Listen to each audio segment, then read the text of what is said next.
Olá, tudo bem com você? Seja muito bem-vinda, muito bem-vindo a este que é mais do que um canal, é um verdadeiro projeto de vida, a Bíblia em resumo.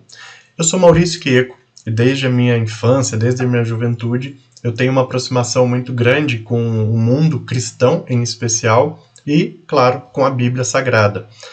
Por mais que este canal não tenha o objetivo de trazer doutrinas católicas ou protestantes ou de outras religiões em específico, nosso foco principal aqui, nosso grande objetivo, é trazer um entendimento, um conhecimento bíblico que possa ajudar você a compreender melhor o livro sagrado. Muitas vezes a Bíblia ela é interpretada, ela é apresentada de formas tão robustas, né? Com interpretações às vezes tão aprofundadas, que aquela leitura mais simples, mais prática, mais óbvia, ela acaba ficando de lado. Então esse é o nosso objetivo. Não é deixar de lado a leitura da Bíblia, ao contrário. É fazer com que você possa sim fazer a leitura da Bíblia, mas tendo um apoio que te possa orientar e te trazer algumas informações muito práticas e objetivas. Seja você cristão, seja você não cristão, independente de qual seja a sua opção religiosa, ou até mesmo se você não tiver uma opção religiosa, esse canal é feito para todos. Aqui a gente não tem como objetivo doutrinar ninguém, converter ninguém, ao contrário, o grande objetivo é apenas e tão somente compartilhar as informações bíblicas de uma forma neutra, de uma forma simples e muito objetiva. Eu peço então nesse momento que você se inscreva no nosso canal, ative a sineta de notificações e compartilhe esse vídeo com seus amigos, com as pessoas que você gosta, e assim a gente consegue disseminar ainda mais esse conteúdo tão valioso. Caso você esteja iniciando a experiência no nosso canal por este vídeo, eu recomendo que você vá lá no vídeo 0, Conceitos e Origens, e você vai compreender que a nossa playlist é uma sequência. A gente apresenta todos os livros bíblicos numa sequência muito prática, iniciando pelo vídeo 0, Conceitos e Origens, e, claro, seguindo ali a sequência bíblica da maneira como ela é. E o último convite que eu faço antes da gente iniciar o conteúdo desse vídeo é para que você dê uma olhadinha. Logo abaixo ao vídeo, aqui na descrição, você tem 2 links. Nós temos um livro da Bíblia em resumo, que é um livro que foi escrito ao longo de quase 7 anos de estudo que foi desenvolvido para que a gente tivesse esse material hoje para compartilhar com você. Então, por que nós temos 2 links? Você pode baixar o livro gratuitamente, sem problema algum. Você baixa em PDF no seu computador, no seu celular, no tablet, onde você achar melhor. E claro, se você quiser contribuir com o nosso projeto, você tem um link também para comprar o livro. Tá? Então você está vendo aí que na verdade a gente oferece o livro gratuitamente e aquelas pessoas que querem ajudar o nosso programa, o nosso projeto, pode fazer a aquisição desse livro, vai chegar aí na sua casa. O grande objetivo desse projeto, com a venda do livro, é fazer com que o conteúdo bíblico chegue cada vez a mais pessoas, a mais e mais longe, a mais famílias, e também a gente utiliza a parte dos lucros para poder fazer auxílio de instituições que necessitam na região aqui onde eu moro, que é Cotia, na Grande São Paulo. Então, esses são os recadinhos e agora a gente vai para o conteúdo deste vídeo. Vamos lá? Bom, iniciamos então neste momento o Evangelho de Marcos. O Evangelho de Marcos, ele é muito importante e ele é considerado, inclusive, a base da catequese da Igreja Cristã. Não apenas da Igreja Católica, mas também de outras tantas doutrinas espalhadas pelo mundo. Por mais que ele seja o evangelho mais curto em escrita, ele tem apenas 16 capítulos, né, enquanto os outros evangelhos têm mais de 20, todos os outros. Ele traz, de fato, uma riqueza catequética, didática muito interessante. E é por isso que Marcos é utilizado como essa base catequética, né, a base para que o ensino sobre a vida de Jesus e a religiosidade e espiritualidade cristã seja difundido. Mas vamos compreender, né, antes de entrar nos fatos relevantes do Evangelho, vamos compreender quem é Marcos, né, como ele surge no cenário cristão, como ele tem a capacidade de nos deixar um Evangelho, uma escrita tão maravilhosa como essa. Marcos ele é um judeu de família muito abastada, e o nome dele hebraico, inclusive, era Johann, né, ou João, e aí o nome Marcos ele foi atribuído depois pelo entendimento latino. Por esse motivo, inclusive, o chamam também de João Marcos. Então, se você ouve ou já ouviu falar de João Marcos Evangelista, estamos falando deste evangelista.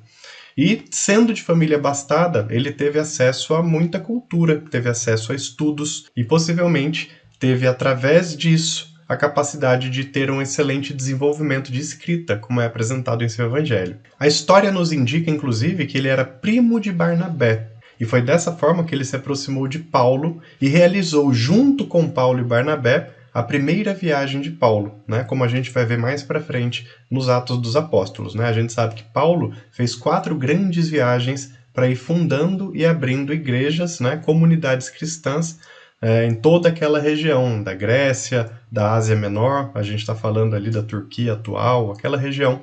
Então Marcos ele acompanhou essa primeira viagem. E logo depois dessa primeira viagem, quando ele estava na cidade de Perge, ele se divide desse grupo e segue apenas com Barnabé para também fazer ações missionárias no Chipre, né, que é uma ilha no meio do Mediterrâneo. Então é dessa forma que Marcos ele entra nesse cenário e ele acaba se apropriando tanto das histórias e do conhecimento cristão. Também a história nos indica que ele possivelmente teve uma proximidade grande com Pedro, estando inclusive presente naqueles acontecimentos da prisão de Jesus. Então Marcos era, de fato, um judeu que estava presente naqueles momentos, teve uma proximidade também com Pedro, após essa viagem que ele fez com Paulo, ele também teve uma proximidade com Pedro, e através dessa vivência com Paulo e Barnabé, e também recebendo todas as informações diretamente daquele apóstolo que é considerado a pedra fundamental da Igreja de Jesus, Pedro, ele escreveu o seu evangelho.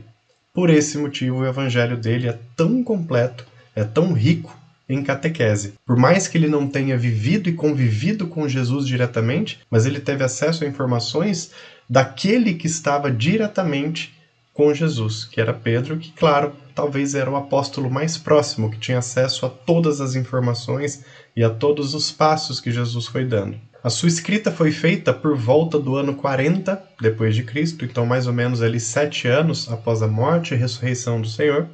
E ele tem também uma característica bem interessante neste evangelho. O evangelho ele apresenta a boa nova de Jesus. Então ele de fato, o evangelho na verdade ele responde uma pergunta: quem é Jesus? O evangelho de Marcos ele visa responder isso: quem é Jesus? E ele consegue fazer essa resposta através de todas as ações que ele consegue registrar na sua escrita. Mas algo bem interessante é que a proposta como evangelista é que essa resposta ela vá sendo dada aos poucos. Então ele apresenta Jesus como sendo a boa nova. E é assim que o seu livro nos expressa. Jesus é a boa nova.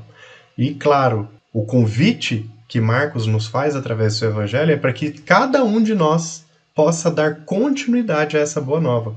Então vocês entendam que é um evangelho que é como se ele tivesse começo, mas ele não tem fim, né? O começo é apresentando Jesus como a boa nova, todas as suas ações, seus milagres, seus feitos, mas ele não conclui de maneira categórica o evangelho, ele deixa o evangelho dele aberto para que cada um de nós siga aquilo que Jesus nos pede. Por isso é um evangelho tão bacana. Por outro lado, né, mesmo ele tendo todo esse poder de informações, esse conhecimento, essa apresentação de quem é Jesus, o evangelho, a forma como ele é escrito, não nos sugere uma organização sequencial, cronológica. Então as informações que estão dentro do evangelho de Marcos, em alguns momentos elas podem trazer uma confusão em relação a essa organização. Será que isso aconteceu antes? Será que isso aconteceu depois? Né? Não está tão organizado assim, mas é tranquilo. Né? Talvez é a didática que ele utiliza para expressar o que ele foi recebendo, diferentemente de Mateus, né? Que nós vimos aqui no vídeo anterior. Caso você não tenha visto, o vídeo anterior a esse é sobre o Evangelho de Mateus, onde a gente vê ali uma estrutura didática incrível. Né? Mateus, de fato, parece um grande professor dividindo o seu evangelho em vários livrinhos. Marcos não. Ele vai colocando as informações para nós para responder quem é Jesus, e em muitos momentos elas acabam também se confundindo um pouco, deixando às vezes até as informações um pouco repetitivas, mas é maravilhoso. Ele consegue de fato atingir esse objetivo, que é dizer para nós quem é Jesus e deixar as portas abertas para que a gente continue os feitos do Messias. Então, falado isso, a gente consegue entrar agora e podemos começar naqueles que são os fatos mais relevantes do Evangelho de Marcos, os fatos que contextualizam o Evangelho de Marcos. Então, vamos lá. E Marcos inicia falando da boa nova, né? Falando que Jesus Cristo é, de fato, a boa nova, a boa notícia. E esse na verdade, é a nomenclatura, né, que nos representa o que é evangelho, né? Evangelho é anunciar a boa nova. Então Marcos ele começa falando isso, né? Que não deve se esperar um sinal de Jesus. Jesus é o próprio sinal, né? Ele é o que é, ele é o que veio, né? Não há um milagre específico, não há um sinal que Jesus vai apontar, não é uma nuvem no céu, não é nada, é ele. É Jesus, ele é a boa nova, ele é o testamento, né? A gente viu que no Antigo Testamento a gente pôde estudar que o testamento ele foi celebrado em várias ocasiões e houve aquela principal, que foi o Êxodo, né? Então, mas houveram outras, como as tábuas da lei, houve o pacto feito entre Javé e Abraão, então houveram vários testamentos. Marcos não, Marcos já inicia dizendo pra gente, é Jesus, ele é o testamento, não há sinal, não há prova, não há condicionante, não há muita explicação. Ele veio, ele é ele e ele é o testamento. Isso é maravilhoso, né? Eu sei que talvez da forma como eu estou manifestando pode parecer um pouco não tão didático, mas é o que Marcos nos apresenta. É dessa forma mesmo. E ele fala que João Batista ele aparece como um grande homem que prenuncia Jesus, ou seja, que antes da ação misericordiosa de Jesus no mundo entre nós, João é aquele que prepara o terreno, é aquele que está curando e batizando em nome de Deus, né? Preparando de fato o terreno, organizando aquela sociedade para receber o Messias. É dessa forma que Marcos nos apresenta. Então João Batista ele tem uma função extremamente necessária e importante. Ele vai acalmando as ovelhas para que o verdadeiro e grande pastor possa apacentá-las, né? Possa cuidar de cada uma delas. E o evangelista também nos apresenta que o batismo efetivo, o verdadeiro batismo, ele não vem necessariamente de João Batista, obviamente, ele vem da ação do Espírito Santo, né? Que o Espírito Santo é uma das manifestações diretas de Deus para com o seu povo. Então, o evangelista ele nos deixa isso claro, né? João Batista ele veio para provocar nas pessoas a necessidade de serem batizadas, mas que quem batizava não era ele. João Batista apenas ele ia lá no rio, pegava a pessoa, colocava ela ali no Rio Jordão, mergulhava ela, esperando que o Espírito Santo fizesse todo o trabalho do batismo, da entrada daquela pessoa no mundo de Deus. E Jesus também, como parte integrante desse povo, vai até João Batista para receber o batismo do Espírito Santo. E a missão de Jesus, de acordo com o que Marcos vai nos falando, ela é muito complicada e até conflituosa, porque Jesus ele não vem para agradar a ninguém, né? Jesus vem com um objetivo específico de servir e salvar pobres e oprimidos.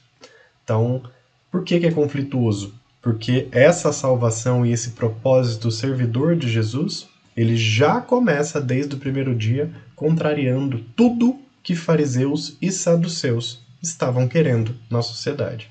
Saduceus e fariseus eram o topo da pirâmide social, eram os chefes e donos, digamos assim, da sociedade religiosa e até mesmo econômica daquele espaço, em se falando, claro, do mundo judaico, não do mundo romano, e eles tinham no povo a fonte da usurpação, era a fonte de todos os ganhos deles, ganhos ideológicos, financeiros, políticos, e Jesus ele já iniciava os seus passos contrariando esse sistema. E logo no início Jesus já vai sendo tentado, não apenas por Satanás, pelo diabo, mas também por esses fariseus, que em algum momento até o evangelista, e até Mateus fez isso também, o evangelista vai nos questionando, né? De fato, quem será o verdadeiro diabo ou Satanás?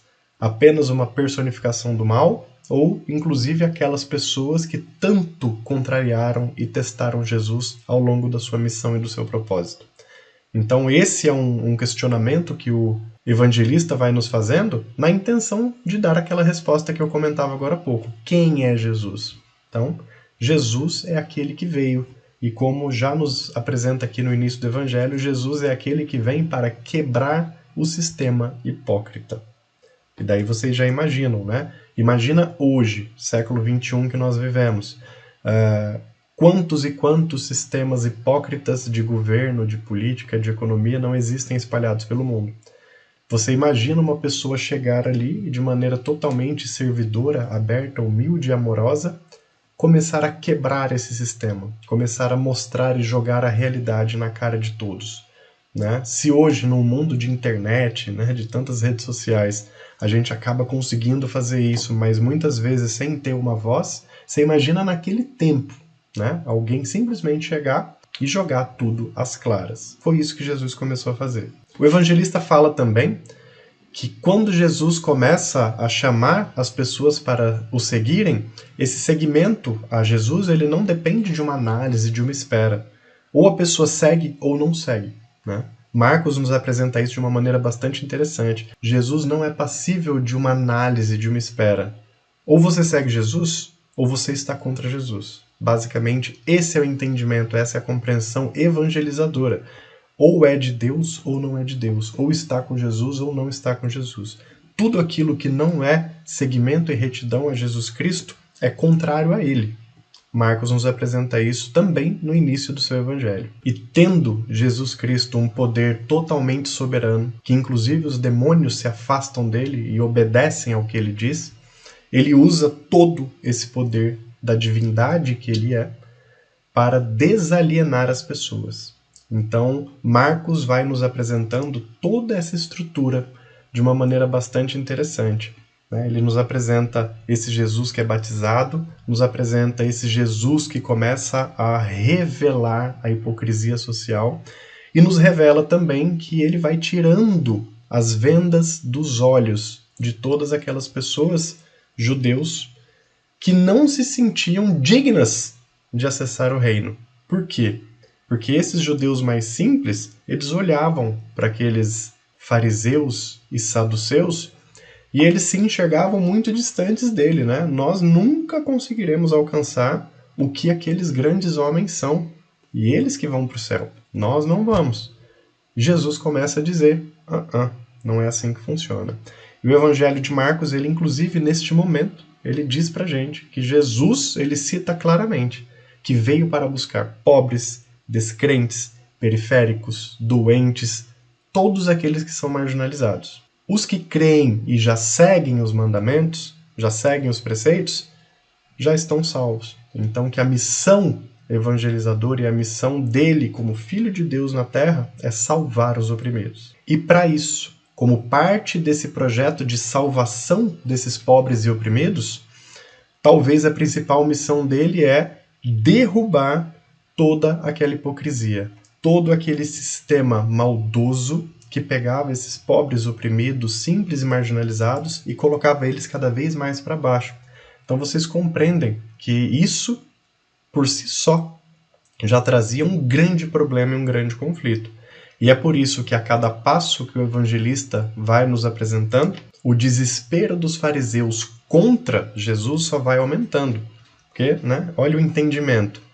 Para libertar o povo da escravidão e da opressão, para tornar esse povo que é miserável num povo que pode alcançar o reino dos céus, eu, Jesus, preciso tirar as vendas dos olhos para que eles enxerguem que eles têm sim possibilidade de alcançar o reino fazendo coisas simples do seu dia a dia. Só que, do outro lado, aqueles hipócritas, aqueles ricos, aqueles poderosos, não é o que eles pregavam para esses pobres. Não é. Eles pregavam que o povo precisava ter capacidade, força, grandes doações, jejuns muito fortalecidos, ou seja, o povo precisava fazer parte do que eles faziam para alcançar o reino. E Jesus chega dizendo que nada disso, nananina não é preciso de nada disso. Ou seja, as regras básicas do sistema judaico, da maneira como estavam sendo aplicadas, elas estavam totalmente deturpadas ao que Javé, Deus, sempre pediu.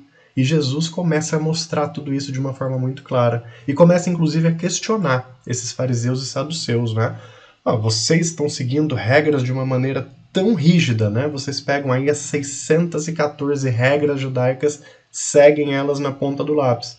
Só que quando vocês viram as costas do templo, o coração de vocês é totalmente podre, Vocês roubam, vocês oprimem, vocês massacram.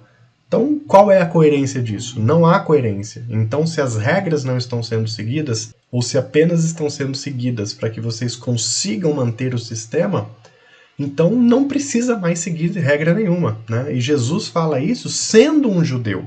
Olha só que interessante que o evangelista Marcos nos apresenta. Mesmo Jesus sendo um judeu, mesmo Jesus tendo crescido seguindo as regras e as orientações judaicas, chega num determinado ponto que o próprio Jesus questiona as regras. Ele questiona por quê?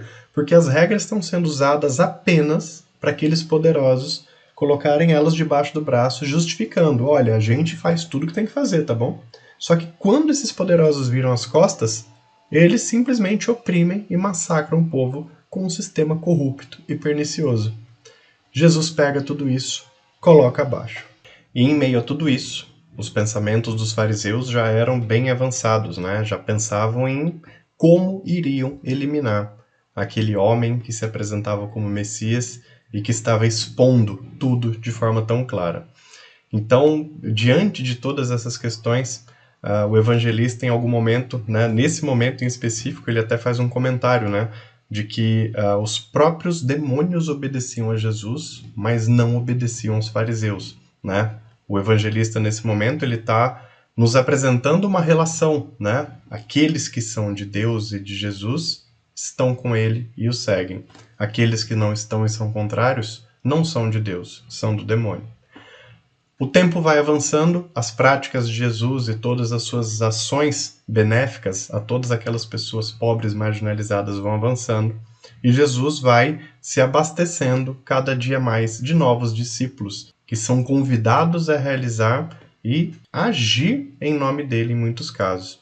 Para esses novos discípulos, o evangelista inclusive nos apresenta que Jesus pedia o celibato, para que eles estivessem de fato integralmente dedicados ao reino dos céus. E que a grande e verdadeira família de todos esses arrebanhados era a própria Irmandade em Cristo. E com esse avanço de ações milagrosas, né, tudo aquilo que era visto e era percebido pelas pessoas através das práticas de Jesus, através de todos os seus sinais, o nome dele vai ficando cada vez mais conhecido e mais popular. O que, claro, vai deixando os fariseus ainda mais enfurecidos e até tentando várias estratégias e falácias de que ele era o endemoniado, né? Que ele fazia aquilo não pela vontade de Deus, mas pela vontade do demônio, né? Ou seja, um verdadeiro absurdo. E então, nessa parte ainda do início para o centro do Evangelho de Marcos, ele vai nos apresentando diversas parábolas e alguns sinais de Jesus, né? Declarando, inclusive, Jesus que as parábolas eram uma forma simples e mais facilitada de fazer essas pessoas mais humildes, mais pobres, compreenderem que elas poderiam, de fato, acessar o reino. Então, quando Jesus utilizava as parábolas, ele sempre procurava questões e situações da rotina do dia a dia que colocavam o bem e o mal, que colocavam o certo e o errado, sempre utilizando-se de personagens que faziam parte da vida daquelas pessoas. Em muitos casos até fazendo referência àqueles poderosos de dentro da mesma religião, né? Não vamos esquecer, quando a gente fala de saduceus, fariseus, zelotes, quando a gente fala de todas essas pessoas, mesmo estando em posições sociais diferentes, todos são judeus, né? Todos são judeus. E é isso que Jesus fica indignado, né? Todos fazemos parte de uma mesma família judaica. Como que a religião, como é que toda essa crença pode ter criado tantas e tantas camadas, né? Como é que dentro do próprio ambiente divino, como é que dentro do próprio templo há uma estratificação de pessoas, onde uns usurpam, os outros são usurpados, né? Qual é então a função da religião, né? Qual é então o que de fato está sendo aplicado diante do que Javé ensinou, né? Então essa é a reflexão que Jesus escancara. E como a gente está percebendo, nesse momento do Evangelho, Marcos vai trazendo vários sinais, né? Várias atitudes de Jesus que vão fortalecendo o seu posicionamento como o Messias. E o mais interessante é que Jesus ele sempre pedia descrição, ele pedia humildade para as pessoas, né? Aqueles que presenciavam curas, milagres, expulsão de demônios, Jesus pedia encarecidamente, não fiquem falando disso para as outras pessoas, né? Mantenha isso dentro da sua humildade, mantenha isso dentro da sua intimidade. Mas os sinais eram tão maravilhosos que as pessoas não conseguiam segurar. E por que que Jesus fazia dessa forma e pedia essa humildade, essa discrição? Justamente para que ele não fosse visto como um popstar, né? Como uma celebridade. Nunca quis isso. Né? Inclusive hoje, né? Jesus não é visto, não é compreendido por cristãos, ou não deve ser compreendido como uma celebridade, como um popstar. Né? Jesus é aquele que veio, Jesus é o Filho do Homem. Então, essa é a missão dele, não é glória para si, é salvação para os outros. E o próprio Evangelho nos diz que, diante dessas parábolas e desses ensinamentos, claro, que havia sempre a interferência maldosa e muitas vezes maligna daqueles grupos mais fortes, né, tentando deturpar o que Jesus falava. E num momento do Evangelho, né, eu expliquei para vocês antes que o Evangelho ele não é tão divididinho de maneira organizada como outros livros, né? Então por isso que aqui eu vou apresentando para vocês as informações conforme elas estão lá, tá? Então neste momento, inclusive, quando citam-se várias dessas parábolas, né, essas explicações mais simplificadas de Jesus, uma coisa que é bastante interessante é que o próprio Jesus diz, né, que as parábolas e as palavras de Jesus, elas são como sementes que estão sendo jogadas. E depende do terreno que recebe ser fértil ou não. Né? Então, Jesus já falava isso sabendo que no meio de todo aquele grupo daquelas pessoas, podia haver aquelas que recebem as sementes de Jesus de maneira frutífera, frondosa, para que floresça o conhecimento e as atitudes, e também tinha aquele terreno podre. Né? E ele falava isso já sabendo para quem era o recado. Vários sinais, a partir deste momento, vão sendo apresentados no Evangelho. Né? Eu não vou explicar e ler cada um deles, obviamente. Claro que o nosso convite é sempre para que você leia a Bíblia na íntegra. O objetivo deste projeto é fazer com que você compreenda o contexto bíblico, né? Entenda o que de fato está ali, sem ter muitas interferências externas, né? Porque se a gente lê a Bíblia sem ter um contexto, sem ter um entendimento de geografia, de história e de acontecimentos paralelos, fica realmente difícil compreender a palavra de Deus. Né? A palavra de Deus ela precisa de uma estrutura para que a gente possa entendê-la. A gente precisa, de fato, estar antenado em várias coisas que aconteciam. Então, desses sinais, vários deles falavam sobre aqueles milagres, né, que a gente tanto conhece. Aquelas tribulações que aconteceram quando as águas do mar ficaram revoltas, aqueles 2.000 porcos que se jogaram do penhasco, a ressurreição da filha de Jairo, dentre tantos outros. Sinais esses que foram apenas afirmando e reafirmando a grande santidade, a grande divindade de Jesus em meio ao povo. Então, cada um desses sinais, de acordo com o evangelista, ia consolidando mais e mais o que as profecias diziam antes. Lembra que o questionamento que Marcos quer responder é: quem é Jesus?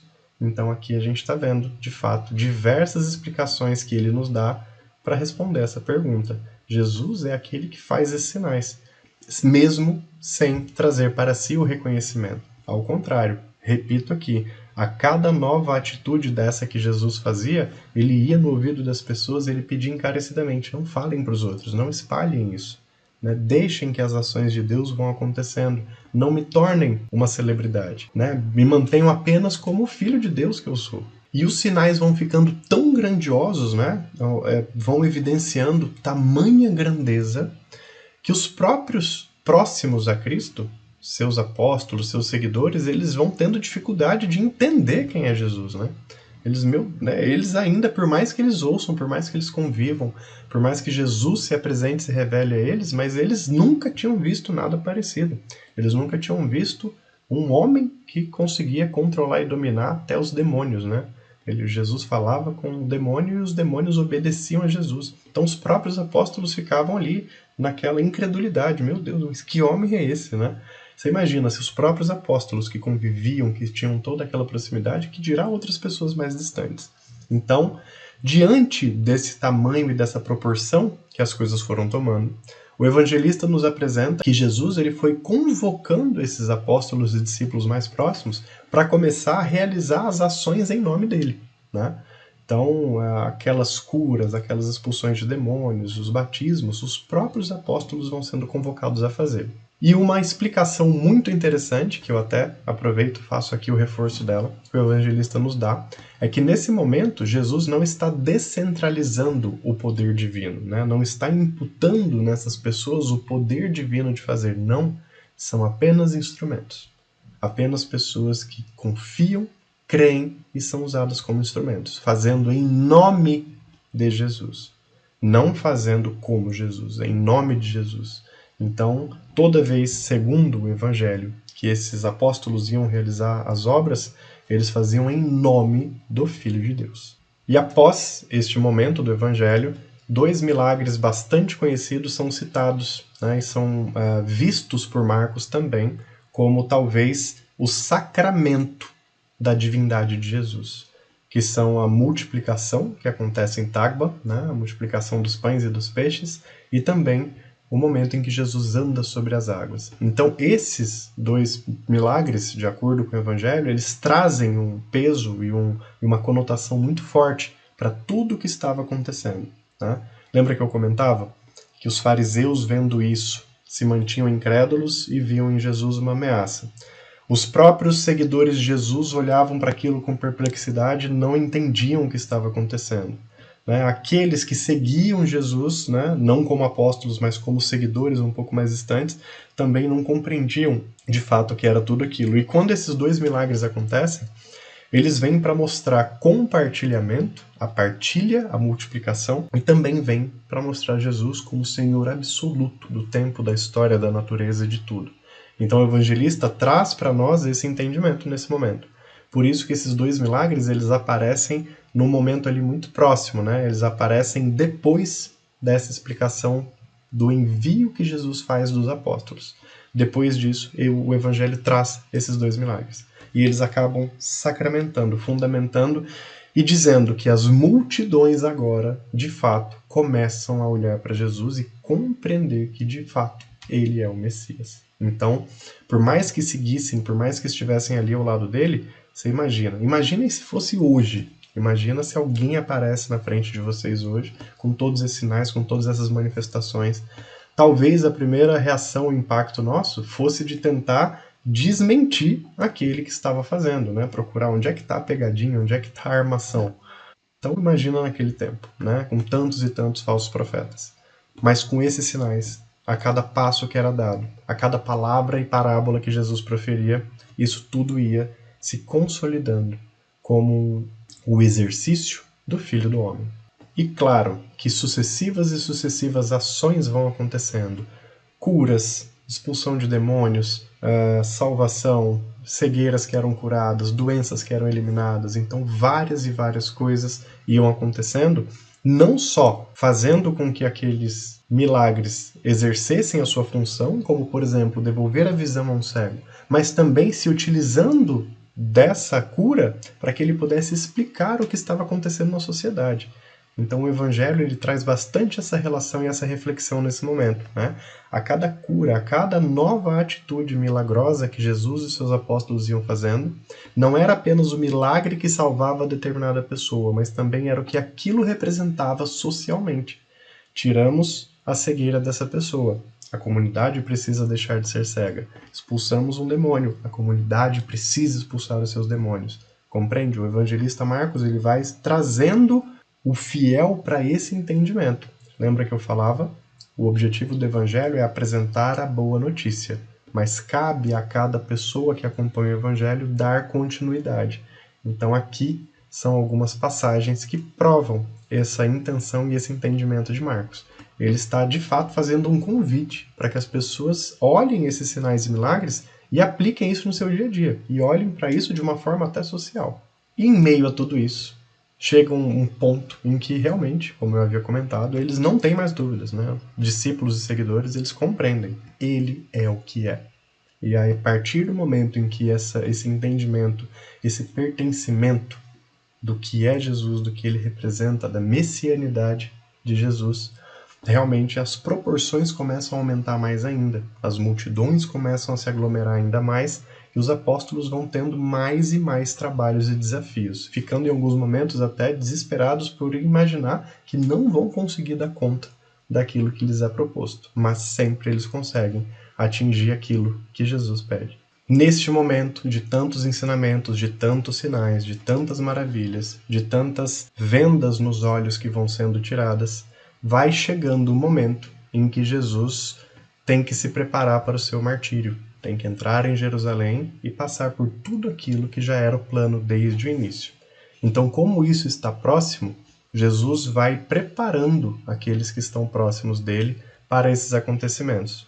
E o que o evangelista nos apresenta é que é necessário que se tenha humildade e compreensão para que eles aceitem o que irá acontecer. Né? A humildade, por quê? A humildade para eles terem a capacidade de perceberem isso e aceitarem. Né? A humildade para que eles compreendam que não há muito o que revidar.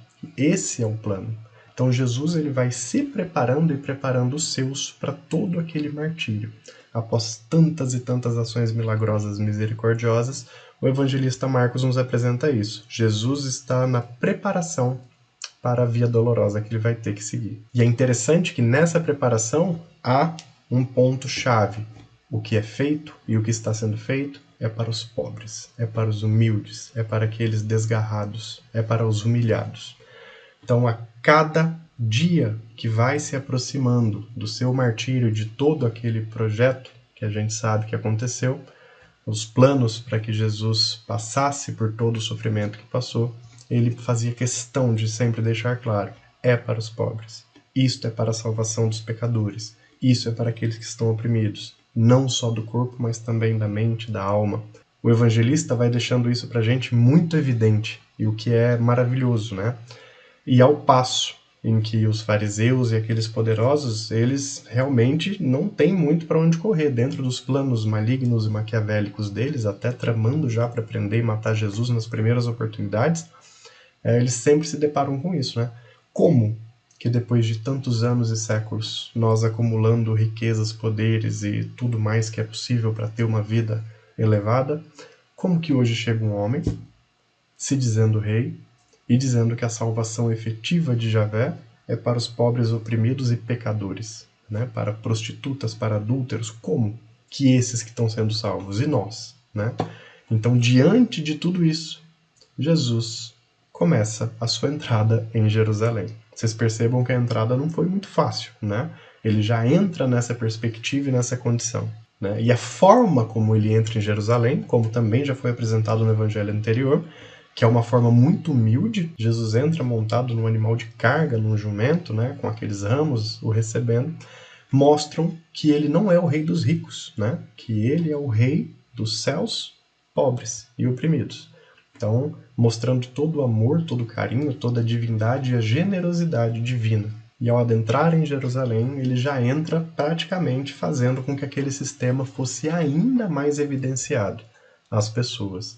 Ele já entra apontando para o que está acontecendo no templo, aquelas vendas, aquela usurpação, todo aquele comércio, né? Todo aquele uso do nome de Deus em vão. Então ele já chega realmente escancarando um sistema podre e hipócrita. Diante disso, várias investidas desses poderosos são feitas e Jesus vai se saindo de todas elas. Eles tentam cercar Jesus com informações, com atitudes, com questionamentos ardilosos, com vários tipos de estratégias possíveis para derrubar aquele homem e justificar para a sociedade que ele é um vilão, né? Esse é o objetivo dos fariseus. Eles estão tentando achar qualquer pecinha, qualquer fagulha que justifique colocar Jesus numa prisão e fazer o que fizeram. Eles estão esperando.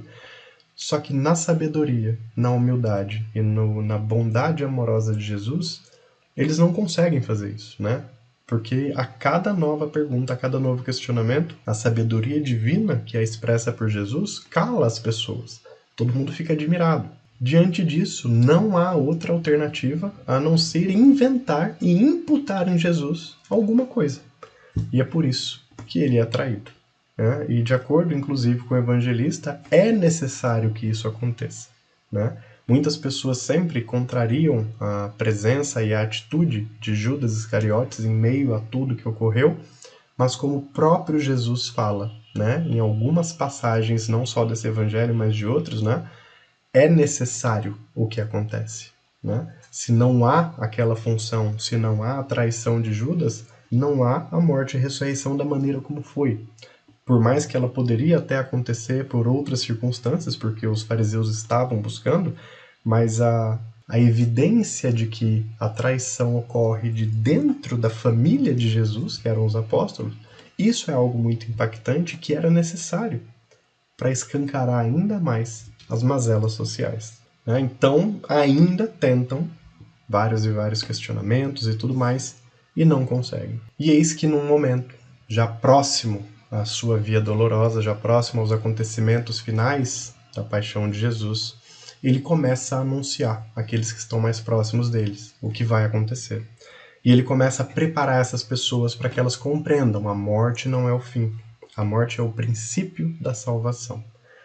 E ainda assim pode haver ali uma resistência de alguns, mas ele vai deixando isso cada vez mais claro. Né? Vocês veem tudo que o evangelista nos apresenta, tudo que aconteceu, da forma ardilosa, toda a pressão que Jesus sofre, todas ali as pequenas traições que já vão acontecendo ao longo de toda a manifestação de Jesus, enquanto está no meio dos homens, né? Por questionamentos ardilosos, por saias justas que ele é colocado, por empurrarem ele na parede, por tentarem contra ele.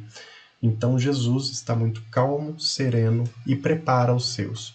E nessa preparação celebra-se ali uma última ceia. De acordo com as apresentações que o evangelista Marcos faz, que são muito bonitas nesse ponto, inclusive, aquele último banquete, ele de fato representa a partilha, ele representa uma memória que deve depois ser replicada e repetida pelos homens. Né? Façam isso em minha memória. Compartilhem o pão e o vinho. Né? Tenham a possibilidade de estar sempre reunidos em meu nome, compartilhando e partilhando aquilo que pode saciar as pessoas, que é o que é feito em muitas celebrações cristãs por todo o mundo, não apenas católicas, mas também protestantes, também ortodoxas. Né? Nós temos práticas hoje que rememoram este acontecimento. Por quê? Porque quando a partilha acontece através da última ceia, o que está ali se celebrando de verdade? Qual é a proposta e a promessa de Jesus neste momento, de acordo com o evangelista Marcos? É fazer com que o sangue e a carne de Jesus estejam fundidos ao nosso. Essa é a intenção da última ceia, essa é a intenção da instituição da Eucaristia, é fazer com que esse Deus vivo esteja sempre fundido a nós, seja sangue do nosso sangue, carne da nossa carne. Olha que coisa maravilhosa. Marcos nos apresenta isso. Então, após essa última ceia, eles vão até o Monte das Oliveiras, onde mais algumas orientações e informações vão sendo dadas. E como nós sabemos, Jesus vai ter um momento ali de profunda tristeza quando ele está no Getsemane, suando sangue em desespero. Em algum momento, Jesus, inclusive, pede que ele seja afastado desse cálice. Né? Pai, afasta de mim esse cálice. Não sei se dou conta. É Jesus mostrando, talvez, ali um momento de humanidade, né?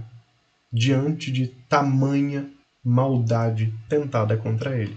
Mas claro que isso, na verdade, é uma manifestação da humanidade que Jesus representa, porque em momento nenhum ele abre mão. Como eu sempre falo e já falei no vídeo anterior, e talvez vou repetir isso em mais vídeos à frente, os evangelhos, especialmente esse de Marcos, eles nos orientam de algo muito importante. Jesus não é preso porque o capturam. Jesus se entrega. Né? Jesus tinha todas as possibilidades de poder se evadir, de poder criar uma guarda armada, de poder fazer o que ele quisesse, desaparecer, sumir, fazer o que quer. Jesus se entrega. Né? Então, quando ele sofre no Getsemane, ele na verdade está fazendo a humanidade dele expressar a dor do que iria acontecer.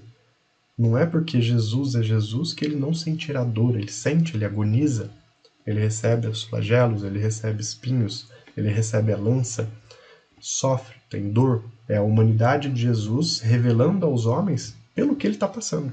E ali naquele momento ele é traído. Né? Como nós sabemos, o evangelista Marcos nos apresenta, através de um beijo de Judas, ele identifica quem é Jesus, levam ele para a prisão. Essa prisão possivelmente foi ali no ambiente dos sumos sacerdotes, possivelmente até numa das residências do sumo sacerdote, né, do pai de Caifás, muito provavelmente, que no subsolo da sua casa tinha lá uma área de reclusão, como se fosse um xadrez, uma prisão.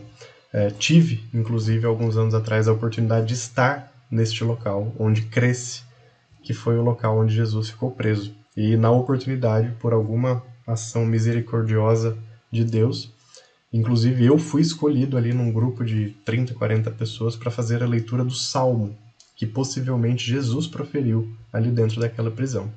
Então Jesus é levado para ali, é interrogado, sempre daquela maneira ardilosa, sempre imputando e colocando palavras na boca de Jesus, para que encontrassem nele, de fato, a culpa, a justificativa para crucificá-lo. Ele passa algumas horas ali, e então acontece aquelas 3 negações que Pedro faz, como tinha sido previsto por Jesus momentos antes. Pedro nega 3 vezes ao longo dessa noite, o que deixa Pedro, inclusive, muito culpado pelo que aconteceu, de acordo com o relato do evangelista. Eu comentava lá no início dessa apresentação que Marcos ele teve uma proximidade muito grande com Pedro, e é por isso que no Evangelho Marcos consegue descrever bastante o sentimento de Pedro em relação a isso, porque Pedro contou para ele, né? Então ele apenas transcreveu o que ele ouviu. Então Jesus é unido a bandidos, a criminosos, a assassinos, e quando amanhece o dia, levam Jesus para aquele julgamento, né?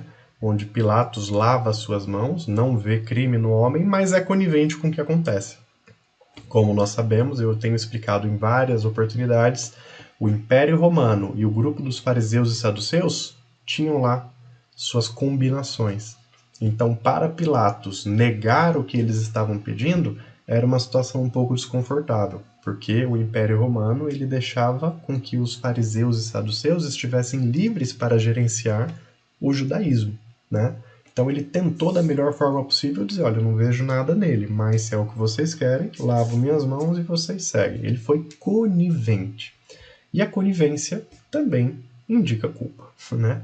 Então Pilatos ele é conivente, deixa fazerem com Jesus aquilo que querem fazer, ele segue por toda aquela via dolorosa, recebe em alguns momentos a ajuda, inclusive de um sirineu, que ajuda ele a carregar a cruz por um determinado pedaço ali, por um determinado espaço. Essa via dolorosa, ela acontece até hoje, ela está sinalizada nas pequenas ruelas ali, nas ruelas de Jerusalém. São 15 pontos desde o início, né, onde Jesus recebe ali as vestes, a coroa de espinhos e tudo mais, até chegar no Calvário. Então são 15 paradas, estações. Jesus é crucificado por volta das 9 horas da manhã. E quando mais ou menos entre meio-dia e 3 da tarde há uma grande escuridão. Então, das 9 da manhã até as 3 da tarde é o período em que Jesus agoniza ali. Ele está vivo e preso na cruz, pregado na cruz. Às 3 da tarde, como sabemos, o Espírito de Jesus é levado. Jesus morre e humildemente cumpre o seu martírio. José de Arimateia, que era um dos membros do Sinédrio, que havia acreditado em Jesus em toda a sua pregação, pede para que o corpo seja guardado por ele, num túmulo da sua família, que ficava muito próximo. E quando eu falo próximo, é próximo mesmo, tá? Para aquelas pessoas que já conhecem Israel, que já tiveram a oportunidade de ir lá, sabem o que eu estou falando. Para quem não conhece, do local onde Jesus foi crucificado, né? Gólgota, ou o Calvário, até o provável local do túmulo de Jesus, são poucos metros. Era uma região próxima, né? Entende-se que a parte da Gólgota, ou Calvário, ele já era uma área destinada a cemitérios, a vários túmulos familiares, então é muito próximo mesmo, a gente anda alguns passos e já está no local. Ele leva Jesus, preparam Jesus para esse sepultamento, lá colocam e fecham um túmulo com uma grande pedra. No domingo ele ressuscita, anunciando a 2 mulheres que o seguem que vão dar a boa notícia para todos. Ele se mostra para alguns dos seus que ainda não acreditam no que está acontecendo, mesmo com tantas explicações, com tantas orientações, com tantas pregações, até que ele se mostra a todos os 11 juntos. Eles creem e Jesus pede que eles rodem o mundo pregando a boa nova. E assim se encerra o Evangelho de Marcos. Como eu falei para vocês, é um evangelho curto em escrita, mas muito intenso em conteúdo. Ele não tem uma sequência muito certinha, tão organizada didaticamente, mas ele traz os principais elementos catequéticos que sustentam a fé cristã no mundo inteiro. Então, grande parte das coisas que nós cristãos acreditamos em relação a essa religiosidade nos apresentada por Jesus é tirada do Evangelho de Marcos. São os pilares do Evangelho de Marcos que fazem com que a gente tenha a estrutura religiosa que nós temos hoje. Espero que vocês tenham gostado dessa abordagem. Vocês vão ver que os evangelhos vão ser vídeos mais longos, em função de toda a profundidade dos conteúdos que a gente tem aqui. Vocês viram que o vídeo passado foi bem longo, né? 1h40. Aqui também nós temos um vídeo longo, e assim vai acontecer com os próximos 2 evangelhos. Aí quando nós iniciarmos os outros livros, né, Atos e as cartas, vocês vão ver que serão vídeos menores novamente. Espero que vocês tenham gostado muito dessa abordagem, dessa discussão, de toda essa apresentação. Faço o convite, não é inscrito, se inscreva no canal, ative o sino de notificação, compartilhe o vídeo com as pessoas que você gosta e que sabem que vão gostar desta temática. Também faço um convite, lá na descrição, logo abaixo ao vídeo, você tem 2 links. Nós temos o livro da Bíblia em resumo, com todas essas explicações muito bem detalhadas. Você pode baixar o livro de forma gratuita no primeiro link, baixa aí para o seu computador, tablet, telefone, para poder acompanhar e estudar sempre que quiser. E o convite também que eu faço é no segundo link, você pode ir na nossa lojinha virtual e comprar o livro. Qual que é o nosso objetivo com esse projeto? É auxiliar instituições da cidade onde eu moro, que é Cotia. Né? Eu, particularmente, não ganho nenhum valor de direitos autorais. Eu abri mão disso tudo logo no início do projeto. Cada centavo de renda provinda dos livros e de todo o projeto é destinada à caridade. Tá bom? Sou Maurício Queco, espero vocês no nosso próximo encontro. Tchau, tchau!